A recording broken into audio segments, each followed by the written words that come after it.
अस्सलामुअलैकुम everyone and welcome to learning hub. आज मैं आप लोगों को सिखाऊंगा मैथ सेकंड ईयर की बुक के चैप्टर नंबर 3 जो कि डिफरेंशिएशन है, उसके बेसिक रूल्स और उसके basic concept. So let's start.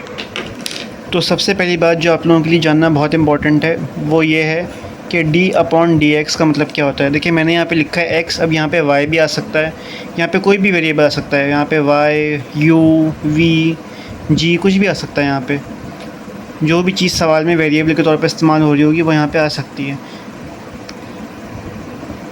यहाँ पे कॉस भी आ सकता है, साइन भी आ सकता है, यहाँ कुछ भी आ सकता है। तो मैं आपको बताता हूँ इसका एक्चुअल मतलब क्या होता है।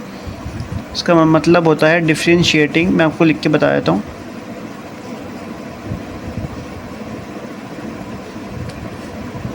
With respect to x।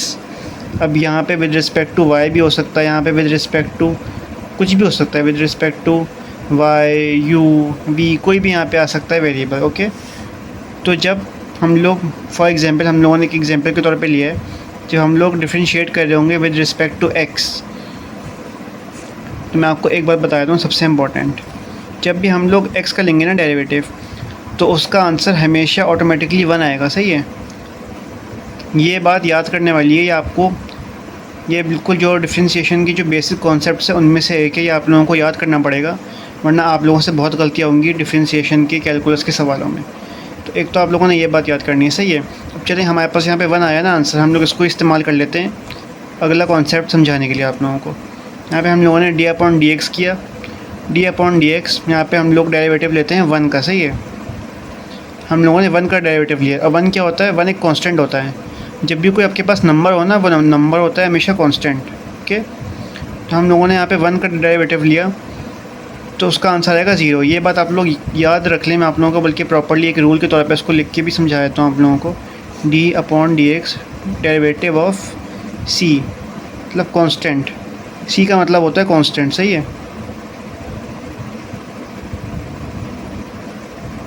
Constant. Okay, जब भी हम लोग कांस्टेंट का डेरिवेटिव लेंगे तो हमारे पास हमेशा 0 आएगा आंसर। ओके, तो जब भी हम लोग उस वेरिएबल का डेरिवेटिव लेंगे जिसके रिस्पेक्ट से हम लोग डिफरेंशिएट कर रहे हैं, तो हमारे पास आंसर हमेशा आएगा 1। यहाँ पे देखिए हमने क्या किया था, differentiating with respect to x, और हम लोगों ने डेरिवेटिव भी सिर्फ x का ले लिया, तो हमारे पास आंसर 1 आया। अब यहाँ पे और यहाँ पे y भी हो सकता है, इन दोनों जगहों पे u, v कुछ भी हो सकता है, बट आंसर 1 ही आएगा। और सेम चीज़ इस रूल के लिए भी है, कांस्टेंट रूल के लिए भी है, कि जब हम लोग किसी कांस्टेंट का डेरिवेटिव ले रहे हैं, मतलब कोई नंबर हो गया। ओके, जैसे कि हमने यहाँ पे 1 का लिया डेरिवेटिव, तो भले हम लोग डिफरेंशिएट x की रिस्पेक्ट से कर रहे हो, y की रिस्पेक्ट से कर रहे हो, किसी भी वेरिएबल की रिस्पेक्ट से कर रहे हो, हमेशा कांस्टेंट का जब हम डेरिवेटिव लेंगे आंसर 0 ही आएगा, नो मैटर व्हाट। अब दूसरा जो बहुत इंपॉर्टेंट रूल मैं आप लोगों को समझाने वाला हूँ वो है पावर रूल। ओके, मैं आप लोगों को पहले रूल लिख के दिखाता हूँ कौन सा रूल है एग्जैक्टली। तो डेरिवेटिव ऑफ d/dx मतलब differentiating with respect to x, derivative of x की पावर n। n का मतलब वो यहाँ पे है कि any power, n represents any power, यहाँ पे कोई भी आ सकती है पावर। ओके, तो इसका आंसर क्या आएगा? ओके, मैं आप लोगों को ज़रा पहले लिख के बता देता हूँ। हमने यहाँ पे x की पावर n का डेरिवेटिव लिया, तो हमारे पास आंसर आएगा nx की पावर n-1। मतलब ये जो यहाँ पे पावर में n था ये x से मल्टीप्लाई हो जाएगा और यहाँ पावर में से 1 माइनस हो जाएगा। ओके, और एक और चीज़, जब भी हम लोग डिफरेंशिएशन करते हैं तो हम लोग पहले इस पूरी टर्म का डेरिवेटिव लेंगे जो ब्रैकेट में है ना, x की पावर n। पहले हम लोग इसका कंप्लीट डेरिवेटिव लेंगे जो कि आएगा ये। फिर हम लोग जो टर्म पावर के अंदर है ना, यहाँ पे पावर के अंदर क्या टर्म है? x। फिर हम लोग उसका डेरिवेटिव लेंगे। ओके, मैं आप लोगों को यहाँ पे ज़रा कि कैसे मैं आप लोगों को बल्कि अगले स्टेप में समझाऊंगा। सही है, पहले हम लोग पूरी टर्म जो है x की पावर n उसका डेरिवेटिव लेंगे। फिर हम लोग सिर्फ जो x है ना, जो पावर के अंदर है टर्म, यहाँ पे वो फॉर एग्जांपल x है, तो हम लोग फिर उसका डेरिवेटिव अलग से लेंगे। फॉर एग्जांपल हम लोगों ने यहाँ पे लिया, मैं आपको बताता हूँ हम लोग कौन सी टर्म का डेरिवेटिव लेंगे। हमने लिया x की पावर 2, यहाँ पे क्या होगा? पहले हम लोग x की पावर 2 का डेरिवेटिव लेंगे and according to this rule 2 जो है वो x से मल्टीप्लाई हो जाएगा।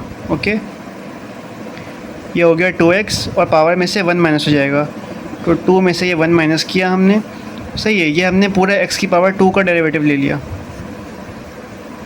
अब हम लोग सिर्फ x का डेरिवेटिव लेंगे, ओके, ओनली x। तो x का डेरिवेटिव क्या होगा, जो मैंने अभी आप लोगों को पीछे बताया, मैं आप लोगों को दो ज़रा इस तरह से लिख के भी बता देता हूँ। x का डेरिवेटिव होगा 1, ओके। तो यहाँ पे x का डेरिवेटिव आ गया 1। अब 1 को हम लोग इस तरह शो नहीं करते लिख के, तो हम लोग अगले स्टेप में से 1 को गायब कर देंगे। ठीक है, यहाँ पे हमने लिखा ये 2x, 2 में से 1 गया, क्या बचा, ऑब्वियसली 1। अब वही मैंने कहा कि देखिए 1 जब इस तरह पावर में हो या 1 इस तरह मल्टीप्लाई में लिखा हो तो हम उसको इस तरह शो नहीं करते। तो ये हमारे पास सिर्फ जो हमारे पास डेरिवेटिव रह गया वो है 2x, मतलब x2 का डेरिवेटिव आया 2x। तो ये पावर रूल जो है, अब मैं आप लोगों को एक मुश्किल एग्जांपल से समझाता हूँ, सही है। तो यहाँ पे हम लोग एज एन एग्जांपल इस्तेमाल करते हैं ये टर्म 4x की पावर 3, ये वेरिएबल का कोएफिशिएंट और ये वेरिएबल की पावर। अब जैसा कि मैंने आप लोगों को बताया कि कांस्टेंट का जब हम डेरिवेटिव लेते हैं तो हमारे पास इंस्टेंटली ज़ीरो आंसर आ जाता है। तो हम लोगों ने अगर इस पूरी टर्म का एक साथ डेरिवेटिव लिया तो हमारे पास इंस्टेंटली ज़ीरो आ जाएगा, जो हमें नहीं चाहिए। तो हम लोग क्या करेंगे, हम लोग 4 को, जो कांस्टेंट नंबर है हमारे पास यहाँ पे कोएफिशिएंट है, उसको हम लोग साइड में कर देंगे। फ़िलहाल हम उसको इस्तेमाल नहीं करेंगे। ये हमने उसको साइड में किया, नया स्क्वायर ब्रैकेट खोला। हम लोगों ने पहले डेरिवेटिव लिया x की पावर 3 का। तो अकॉर्डिंग टू पावर रूल 3 जो है, जो x की पावर है वो मल्टीप्लाई में आ जाएगी और पावर में से 1 माइनस हो जाएगा, सही है। ये हम लोगों ने x की पावर 3 का डेरिवेटिव ले लिया। अब हम लोगों को सिर्फ x का डेरिवेटिव लेना है, जो मैंने आपको बताया कि पहले हम लोग पूरी टर्म का डेरिवेटिव लेते हैं विद पावर, फिर हम लोग सिर्फ उस टर्म का डेरिवेटिव लेते हैं जो पावर के अंदर है। तो पावर के अंदर अभी हमारे पास क्या है, x। आप लोग सोच रहे होंगे ये 4 का इस्तेमाल क्यों नहीं कर रहा। तो जैसा कि भाई मैंने आप लोगों को बताया 4 कांस्टेंट है, हमने उसको फ़िलहाल बिल्कुल साइड में कर दिया। उसको हम लोग किसी गिनती में ले ही नहीं रहे, हम लोग सिर्फ x की पावर 3 का इस्तेमाल कर रहे हैं। तो हम लोगों ने x की पावर 3 का डेरिवेटिव लिया। अब हम लोग सिर्फ x का डेरिवेटिव लेंगे, और x का डेरिवेटिव मैंने आप लोगों को क्या बताया था, क्या होता है, जब हम लोग differentiating with respect to x कर रहे होते हैं और हम लोग x का ही डेरिवेटिव ले रहे होते हैं, तो आंसर आता है 1। तो हमारे पास एक जगह 1 आ गया, जो हमने सिर्फ x का डेरिवेटिव लिया तो आया, और एक जगह हमारे पास 3x की पावर 3 माइनस 1 आ गया, जो कि x की पावर 3 इस पूरी टर्म का डेरिवेटिव लेके हमें मिला। और एक जगह हमारे पास रखा हुआ है 4, जो कि हमारा कांस्टेंट है, जिसको हमने स्टार्टिंग में साइड में कर दिया था। अब हम इनको एक साथ सॉल्व करेंगे, ओके। तो अब ये 1 जब इस तरह मल्टीप्लाई में होता है या पावर में होता है अकेला 1, तो हम उसको लिखते नहीं हैं, हम उसको गायब कर देते हैं। हालांकि वो वहाँ पे मौजूद होता है, बट हम उसको फिर भी गायब कर देते हैं। उसको लिखने का मैथ्स में कोई फ़ायदा नहीं होता इस तरह, जब वो मल्टीप्लाई में हो या पावर में अकेला हो। तो ये 4 ऐसा ही रहा। अब 3x की पावर 3 माइनस 1, अब 3 में से 1 माइनस करेंगे, हमारे पास क्या बचेगा, 2 बचेगा ऑब्वियसली। तो ये 3x2 आ गया। अब 1 हम लोग ऑब्वियसली लिखेंगे नहीं, बिकॉज उसका कोई यहाँ पे मीनिंग नहीं है, कोई उसकी इम्पोर्टेंस नहीं है। अब हम लोग 4 को इस पूरी टर्म से मल्टीप्लाई करेंगे, तो 4 3 ज़ा क्या होगा, 12 की पावर नहीं, सॉरी 12x की पावर 2। हमारे पास ये आ गया हमारे 4x3 का डेरिवेटिव। तो आई होप आप लोगों को पावर रूल समझ आ गया हो। अगर आप लोगों को कोई बात ना समझ आ रही हो तो आप लोग मुझे प्लीज़ कमेंट्स में बताइएगा, अपना फीडबैक ज़रूर दिएगा। अब हम लोग आगे बढ़ते हैं और रूल्स की तरफ। तो अब मैं आपको सिखाऊंगा डिफरेंशिएशन का एक और बड़ा इंपॉर्टेंट रूल, जो कि है प्रोडक्ट रूल। तो मैं पहले आप लोगों को ये रूल लिख के दिखा देता हूँ क्या रूल है एग्जैक्टली, फिर मैं आप लोगों को उसको अच्छे से समझाऊँगा।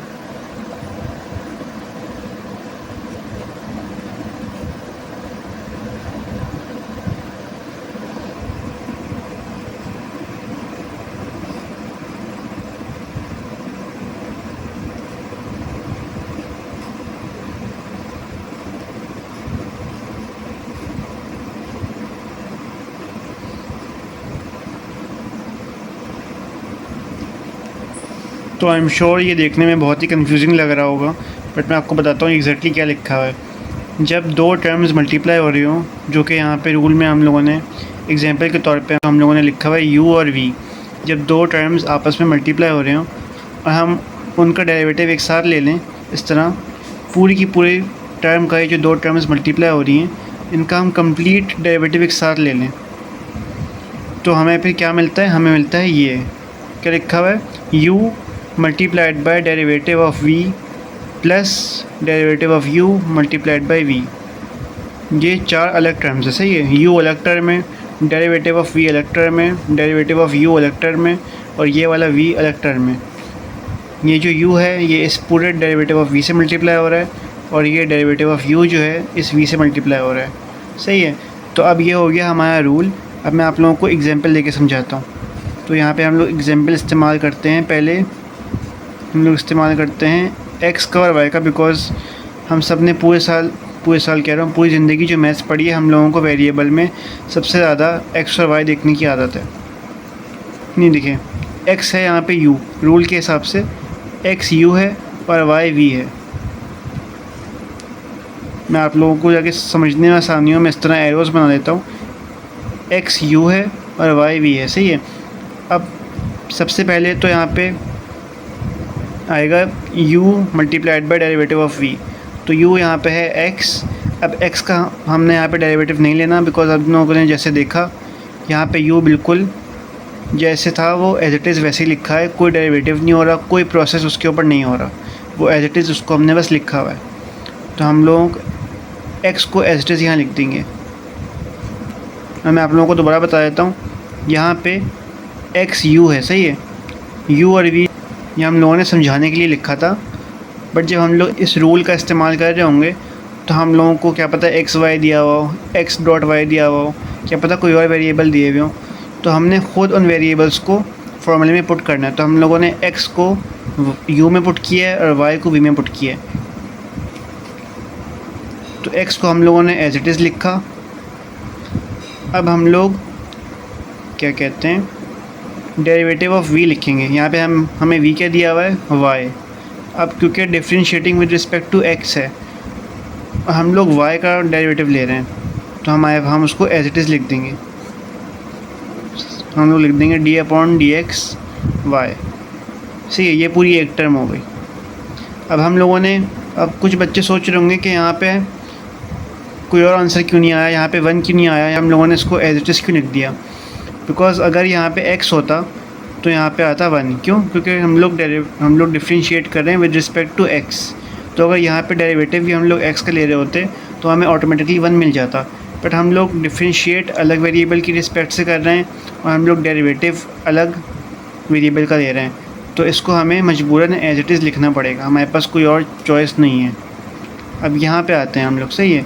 अब यहाँ पे अकॉर्डिंग टू द रूल हम लोगों को पहले u का डेरिवेटिव लिखना है, d/dx u, मतलब u का डेरिवेटिव, सही है। तो u हमारे पास यहाँ पे क्या है, u है हमारे पास x, जैसा कि आप देख सकते हैं u इज़ x। तो x का डेरिवेटिव क्या होगा, जब हम लोग differentiate with respect to x कर रहे हो तो हमारे पास x का डेरिवेटिव आएगा 1। तो ये 1 हो गया, और v को हम लोग एज इट इज़ लिख देंगे क्योंकि फॉर्मूले में ऐसे ही दिया हुआ है। तो ये हमारे पास आ गया y। यहाँ भी मैं ब्रैकेट लगा देता हूँ ताकि आप लोगों को आसानी हो। अब इसको हम ज़रा एक बार सॉल्व कर लेते हैं।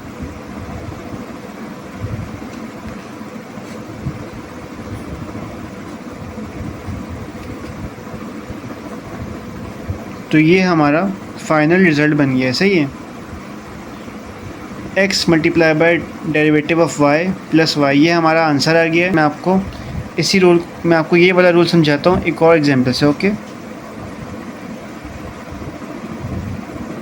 तो डेरिवेटिव d/dx, अब यहाँ पे हम लोग दो वेरिएबल्स का इस्तेमाल करने के बजाय हम लोग इस्तेमाल करते हैं एक वेरिएबल का, जो कि x हम लोगों ने यहाँ पे ले लिया है, और एक हम लोग इस्तेमाल करते हैं, चलें 4, हम लोगों ने x.4 का इस पूरी टर्म का डेरिवेटिव लेना है। तो अकॉर्डिंग टू दिस रूल हम लोग ये रूल फॉलो करेंगे। यहाँ पे देखें x हमारे पास u है, 4 हमारे पास v है। तो u की जगह हमने x को एज इट इज़ लिखा, 4 का हम लोगों ने लिया डेरिवेटिव। अब 4 का हम लोगों ने यहाँ पे डेरिवेटिव लिया बिकॉज 4 इज़ v, और फॉर्मूले में हमने यहाँ पे v का डेरिवेटिव लेना है, सही है। हेयर 4 इज़ v, और हम लोगों ने फॉर्मूले के हिसाब से v का डेरिवेटिव लेना है। तो हम लोगों ने 4 का डेरिवेटिव लिया। तो कांस्टेंट नंबर का डेरिवेटिव क्या होता है, 0, x multiply by 0। Now moving on to the next term. अब हम लोगों ने लेना है डेरिवेटिव ऑफ u। यहाँ पे u क्या है, x। जब हम लोग differentiating with respect to x कर रहे होते हैं और हम लोगों को डेरिवेटिव भी x का ही लेना होता है, सिर्फ x का, तो हमारे पास ऑटोमेटिकली क्या आंसर आता है, 1। और 4 को हम लोग एज इट इज़ छोड़ देंगे बिकॉज यहाँ फार्मूले में इन्होंने v को एज इट इज़ छोड़ा हुआ है। हमारे पास v यहाँ पे है 4, तो हमने 4 को एज इट इज़ छोड़ा। अब हम इसको आगे सॉल्व करते हैं। अब जो भी ज़ीरो से मिलता है वो ख़ुद भी ज़ीरो हो जाता है। So x multiplied by zero is obviously equal to zero, ये तो सबको ही पता होगा। now 0 + 4, क्यों, बस 1 मल्टीप्लाई बाई 4 इज़ ऑब्वियसली 4, ये 0 + 4 हो गया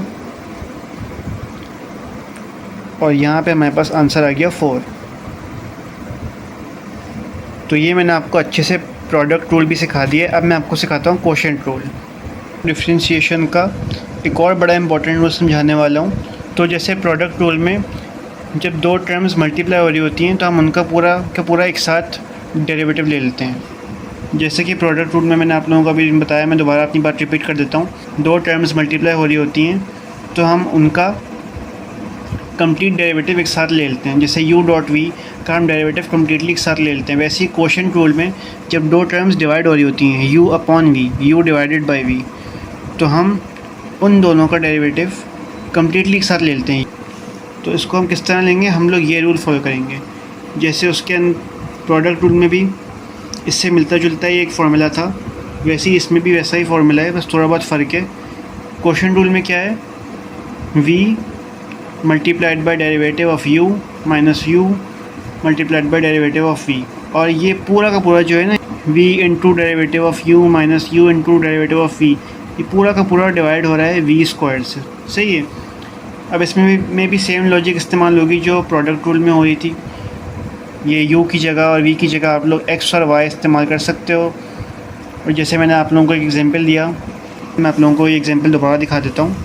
प्रोडक्ट रूल में x डॉट 4, जिसमें x u था 4 v था, ये सेम एग्जांपल आप यहाँ भी इस्तेमाल कर सकते हो कि यहाँ पे u अपॉन v की जगह जो मैंने आप लोगों को एग्जांपल बताए, जिसमें हम लोगों ने u की जगह x को इस्तेमाल किया था और v की जगह y को इस्तेमाल किया था, आप लोग इस क्वोशेंट रूल में भी वही सेम एग्जांपल लगा सकते हैं, वही सेम एग्जांपल अप्लाई कर सकते हैं और आप लोग आंसर निकाल सकते हैं। सही है। जो मैंने आप लोगों को प्रोडक्ट रूल में दूसरा एग्जांपल बताया था, उसमें हम लोग क्या कर रहे थे, हम लोगों ने u की जगह x का इस्तेमाल किया था और हम लोगों ने v की जगह एक कांस्टेंट नंबर का 4 का इस्तेमाल किया था। सही है। तो हम लोग वही सेम एग्जांपल यहाँ भी इस्तेमाल कर सकते हैं और हम लोगों को आंसर मिल जाएगा अपना। बस इसमें ये वही सेम लॉजिक अप्लाई हो रही है प्रोडक्ट रूल वाली, बस फॉर्मूले में थोड़ा बहुत फ़र्क है, बाकी कैलकुलेशन वही सेम होगी और डेरिवेटिव वही सेम तरह से लिया जाएगा जो मैंने आप लोगों को सिखाया है। सही है। ये तो आप लोग ख़ुद भी कर लेंगे, तो मैं ज़्यादा डिटेल में नहीं जाऊँगा, इसमें आप लोगों को पकाऊँगा नहीं मैं। तो अगर आप लोगों को अभी भी कोई चीज़ समझ ना आई हो, कोई आप लोगों को कॉन्सेप्ट समझ ना आया हो, तो आप लोग कमेंट्स में अपना सवालात, जो भी आपकी क्वेरीज़ हैं, आप लोग मुझसे पूछ लीजिएगा। आप लोगों को कोई फ़ीडबैक देना हो, कोई बात आप लोगों को समझ ना आई हो, तो आप लोग कमेंट्स में अपना फ़ीडबैक ज़रूर दीजिएगा। अल्लाह हाफिज़। अब हम किसी और वीडियो में मिलेंगे। And I hope you understood the concepts well.